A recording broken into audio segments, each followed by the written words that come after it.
When my husband slammed his palm onto the dining table and shouted at me to apologize to his sister or get out of his house, I felt something inside me change forever. Everyone around the table became silent. They expected tears. They expected me to lower my eyes and apologize just to keep the family peace. But there was one thing they had all forgotten. I bought that house years before I ever met my husband. His name was nowhere on the deed, and his sister had secrets that could destroy far more than one marriage. My name is Elena Brooks. I was 37 years old, and until that terrible evening, I believed patience could solve almost anything. I believed that if I stayed calm and respectful, eventually my husband Daniel would understand how much his family was hurting me. I was wrong. Daniel and I had been married for 4 years. Before meeting him, I had worked for years as a project director and saved almost everything I earned. At 32, I bought a beautiful four-bedroom house in a quiet neighborhood outside Portland. I paid for it myself. When Daniel entered my life, I thought I had finally found someone who respected my independence. During our first year together, he was charming and thoughtful. But after our wedding, I slowly discovered that Daniel came with someone who controlled far too much of his life. His younger sister, Vanessa. Vanessa was 34 and somehow managed to turn every family gathering into a performance centered around her. If she wanted money, Daniel found it. If she needed help, Daniel dropped everything. If she started an argument, somehow another person became responsible for her behavior. Usually me. At first, I tried to welcome her. I invited her for dinner and included her in holidays, but Vanessa treated my kindness like permission. She arrived without calling, she criticized my cooking, she laughed at my career. She walked through my home and acted as though everything belonged to her brother. Whenever I asked Daniel to set boundaries, he repeated the same words. She is my sister, Elena. Family comes first. Each time he said it, I wondered what I was supposed to be. I was his wife, yet somehow I always came second. The situation became worse when Vanessa began bringing friends to my house without asking. One weekend, I returned from work and found three strangers drinking on my patio. Daniel defended her and told me I was overreacting. That was when I stopped arguing. Not because I accepted it, because I started paying attention. 3 weeks before the dinner that destroyed everything, I discovered something Vanessa never intended anyone to find. And from that moment, I knew the truth would eventually force every secret into the light. The secret appeared by accident. I was preparing a digital collection for my husband's parents' anniversary and had been organizing old photographs, videos, and documents from several family devices Vanessa had given me access to an old tablet because she wanted me to copy some pictures from it. While sorting the files, I noticed a folder hidden beneath several ordinary family albums. The folder was protected by a password. Normally, I would have ignored it, but the folder was strangely labeled with a date instead of a name. I became suspicious. After trying several combinations, I remembered Vanessa often used important family dates as passwords. One combination worked. The folder opened. At first, I thought I had made a mistake. There were bank statements, screenshots of conversations, payment records, hotel reservations, and photographs. I stared at the screen, unable to understand what I was seeing. Vanessa had been secretly transferring money from her husband's business account. The amounts were not small. One transfer was $40,000, another was $12,000, then there were several smaller payments spread across months.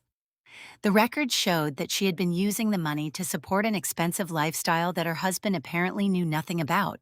But the financial theft was only the beginning. Buried among the messages were conversations between Vanessa and a married man. I recognized his name immediately. David was married to Daniel's older cousin, Sarah. The messages were intimate, romantic, and impossible to misunderstand. There were hotel bookings and meeting locations. One message mentioned a Friday evening at a lakeside motel. I sat completely still at my desk. The woman who constantly lectured me about marriage respect and family loyalty was secretly destroying another marriage while stealing money from her own husband. My first thought was to tell Daniel. Then I remembered every previous argument. Whenever Vanessa was accused of something, Daniel defended her. Before hearing the facts, he would probably accuse me of invading her privacy. He might even warn Vanessa. That could give her time to destroy everything, so I stayed silent. I copied the records and screenshots onto a secure flash drive. Then I checked every date carefully. I compared bank transfers with receipts and messages. I wanted proof that could not be dismissed as jealousy or misunderstanding. Over the next several days, I discovered even more evidence. Vanessa had been moving money for months. She had also lied about where she spent several weekends. The pattern was undone weekend. I finally understood why she had been so desperate to push me out of Daniel's life. If I left the family home, she would have more control over Hilly. She believed Daniel would always choose her. And until that moment, she had been right. But Vanessa made one mistake. She underestimated my patience. She thought silence meant weakness. She had no idea that I was quietly collecting every piece of evidence. Then Daniel announced that Vanessa wanted to host a family dinner at our house. I knew immediately that something was coming. I just did not know yet that before the night ended, 3 marriages would be changed forever. The family dinner was scheduled for Saturday evening. Daniel told me Vanessa wanted everyone together because she had something important to discuss. I immediately knew she was planning some discu. Vanessa had never organized a family gathering without expecting something in return. Still, I agree. 2, I wanted everyone in one room because I needed to understand exactly how far her lies had spread. On Saturday afternoon, I prepared the dining room carefree. The table was set with my grandmother's vintage runner and the dishes I normally reserve for special occasions. Daniel came home early and spent most of the afternoon defending his sister before she had even arrived. He told me to be well co-arrive. He reminded me that Vanessa was sensitive. Then he warned me not to start an argument. I almost laughed. I had no intention of starting anything. I simply planned to let Vanessa reveal anything. Around 7 o'clock, Vanessa arrived with her husband, Greg. She walked through the front door wearing an expensive dress and carrying a bottle of wine. She looked completely confident. There was no sign of fear, no sign that she knew her carefully hidden life was sitting inside a flash drive in my office. The other guests arrived shortly afterward. Sarah came with her husband, David. Daniel's parents were there too. Everyone sat around the tablet. For the first 20 minutes, everything appeared normal. Then Vanessa began talking. She started with my house. She complained that I had decorated it too formally. Then she criticized my work schedule. She suggested that Daniel deserved a wife who spent more time supporting his family. I ignored every comment. She became more aggressive. She asked why I was always so controlling. Daniel stayed silent. That silence hurt more than Vanessa's insouciance. Then Vanessa reached across the table and deliberately knocked over her wine glass. Red wine spread across my grandmother's vintage table runner. Everyone gasped. I immediately stood up. Vanessa looked at the stain and then at me. Instead of apologizing, she began crying. She told Daniel that I had been attacking her all evening. I stared at her in disbelief. Daniel suddenly stood, his chair pushed backward against the floor. His face was red, then he slammed his hand onto the table. He shouted that I needed to apologize to his sister or leave his house immediately. The room became completely silent. I looked around the table. Nobody corrected. At tab, nobody reminded him that the house belonged to M. Nobody defended me. For years, I had tolerated this family because I believed marriage meant compromise. But in that moment, I understood something. Compromise did not mean surrendering your dignity. I slowly pushed my chair. Dignite, the room remained silent as I stood. Vanessa watched me with a satisfied expression. She thought she had won. Daniel thought I would cry. Instead, I walked toward Vanessa. Her smile slowly disappeared. I stopped beside her chair. Then I leaned closer. I lowered my voice just enough to make everyone listen. And I asked her one question that would change the entire family forever. I looked directly into Vanessa's eyes and asked why $40,000 had disappeared from Greg's business account the previous month. Her entire expression changed. The confidence vanished from her face. For a moment, she could not speak. Greg turned toward her with confusion written across his face. He asked what I was talking about. Vanessa tried to laugh. She said I was making accusations because I hated her. I shook my head. Then I asked another question. I asked why she had been meeting David at a lakeside questy. Sarah's face immediately changed. She slowly turned toward her husband. David stopped moving. The entire room seemed froze. Greg demanded an explanation about the missing money. Vanessa reached for his hand and began insisting that everything had been misunderstood, but her words only made things worse. Greg asked how she knew about the business account. Vanessa could not answer. Then Sarah asked David whether he had been at the motel the previous Friday. David stared at the table. That silence answered her. Sarah stood so quickly, her chair fell backward. She looked at her husband with disbelief. She asked him how long the affair had been happening. David tried to approach her. Sarah stepped away. She slapped him across the face and walked toward the front door. David followed her. He begged her to listen. She refused. Within seconds, the front door slammed shut. The room erupted. Greg demanded to see the financial records. Vanessa started crying. She accused me of spying on Cry. I told her I had not invented anything. I had simply found what she had hidden. Greg pulled out his phone and began checking his business account. His expression became darker with every number account. He discovered transfers he had never authorized. Vanessa tried explaining that she had intended to repay everything. Greg asked why she had lied. She had no answer. Meanwhile, Daniel stood completely still. His face had lost all color. He looked at me as though he had never truly seen me before. Then he asked how long I had known. I told him 3 weeks. No, he asked why I had not told him sooner. I answered honestly, because every time I told you Vanessa was hurting someone, you defended her. Daniel looked toward his sister. For the first time, he seemed uncertain about protecting her. Vanessa began begging him to help. She reminded him that they were family. Daniel said nothing. The woman who had always controlled him suddenly looked nothing. Greg walked toward the door. Before leaving, he told Vanessa that lawyers would contact her. He said he wanted every stolen dollar returned, then he walked out. Vanessa collapsed into a chair. Daniel remained beside the table. I returned to my office. There was one final thing he needed to see. I had prepared it several days earlier. A folder containing documents that would determine what happened next. I returned to the dining room carrying the folder. Daniel watched me carefully. Vanessa was still sitting in silence while Greg had already left the house. I placed the folder directly in front of Daniel. He asked what was inside. I told him to open it. His hands were shaking when he lifted the cover. The first document was a copy of my property deed. My name was printed clearly across the top. Daniel stared at it for several seconds. Then he looked at me. I reminded him that I had purchased the house 4 years before meeting him. He had never contributed to the purchase. His name was not on the deed. His name was not on the mortgage. His name was not connected to the property in any legal way. Then I placed another document beside it. It was a formal notice prepared with my attorney. Daniel's face changed immediately. He asked whether I was serious. I told him I was. He reminded me that we were married. I answered that marriage did not give him permission to disrespect me inside my own home.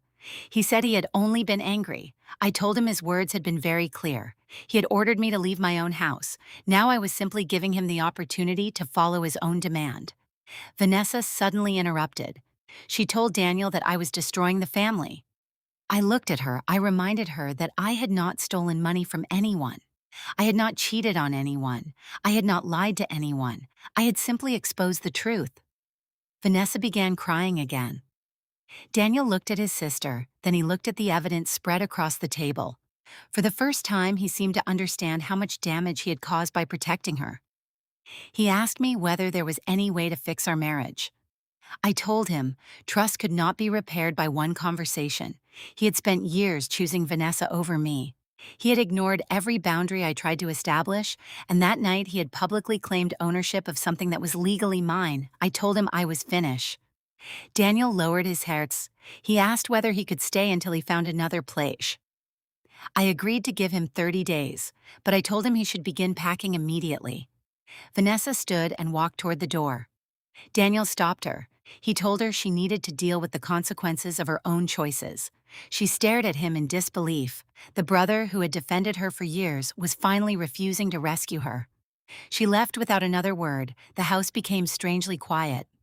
I stood alone in the dining room looking at the stained table runner. Only hours earlier, I had believed my marriage might survive. Now I knew it was over. But strangely, I did not feel defeated. For the first time in years, I felt free. The next morning, I woke before sunrise. For the first time in years, there was no argument waiting for me. The house was quiet. Daniel was sleeping in the guest room. I made coffee and sat beside the kitchen window thinking about everything that had happened. I expected to feel guilty. Instead, I felt strangely calm.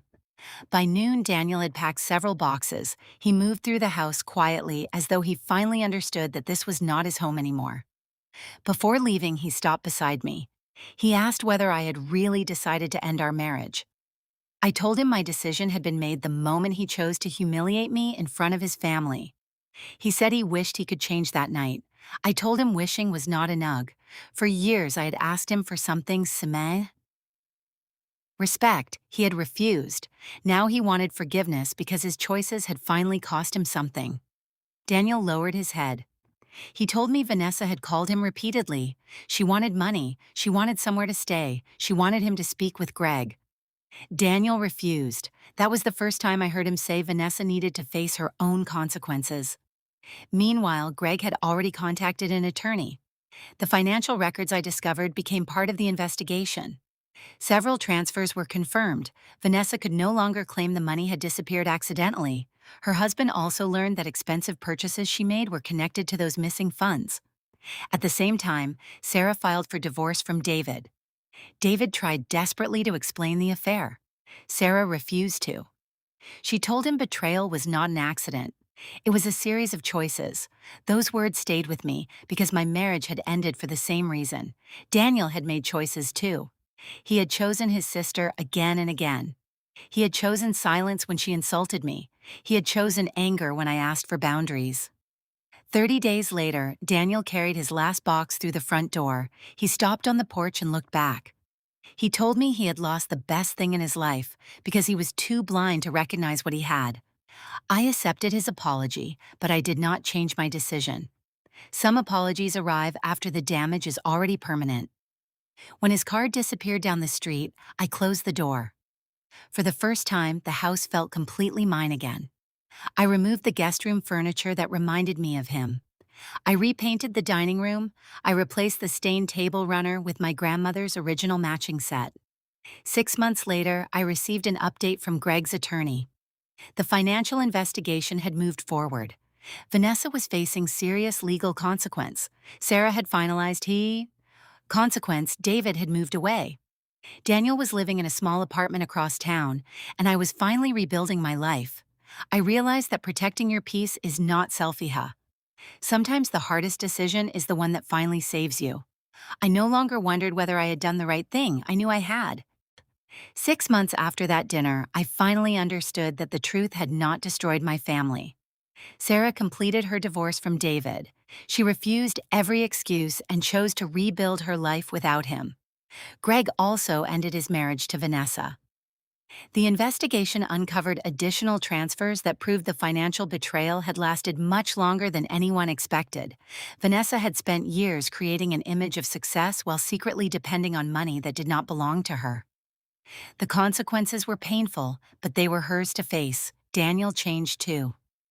After moving into his apartment, he spent months trying to understand how he had become so blind. He admitted that he had spent most of his life protecting Vanessa because their parents had always treated her as the fragile one. Whenever she created trouble, Daniel rushed to rescue her. He finally learned that real loyalty does not require you to defend wrongdoing. Our divorce became final, several months later. Daniel asked me once whether I regretted exposing everything that night. I told him I regretted waiting so long. I had spent years believing silence would preserve my marriage. Instead, silence had only given disrespect. More room to Maria, my house became peaceful again. I started inviting friends over. I traveled more. I returned to hobbies I had abandoned. I learned that boundaries are not punishments, they are protection. I also learned that owning a home is not the same as owning your future. Your future belongs to you when you are willing to make difficult choices for your own dignity. Sometimes people will call you selfish when you finally refuse to accept their behavior. But if everything collapses because you stop pretending, then you were never the person who caused the collapse. I think about that dinner often. I remember Daniel standing at the table. I remember Vanessa smiling because she believed she had won. I remember the silence after I spoke the truth. Most of all, I remember the feeling I had when I closed the front door after Daniel left. It was not loneliness. It was freedom. I finally understood that clearly. That lesson stayed with me because peace built on fear is not real peace. And love without respect is not enough to build a lasting life. I had lost a husband, but I had found myself again. If you were in my position, what would you have done? Would you have stayed quiet to protect the family? Or would you have exposed the truth and protected your own dignity? If this story touched your heart, please like this video and subscribe to the channel for more powerful family betrayal and revenge stories. Share this story with someone who needs to remember that self-respect should never be sacrificed for family peace. Thank you so much for watching until the end. Your support means everything. Stay safe and remember that sometimes walking away is not giving up. Sometimes walking away is the strongest revenge of all.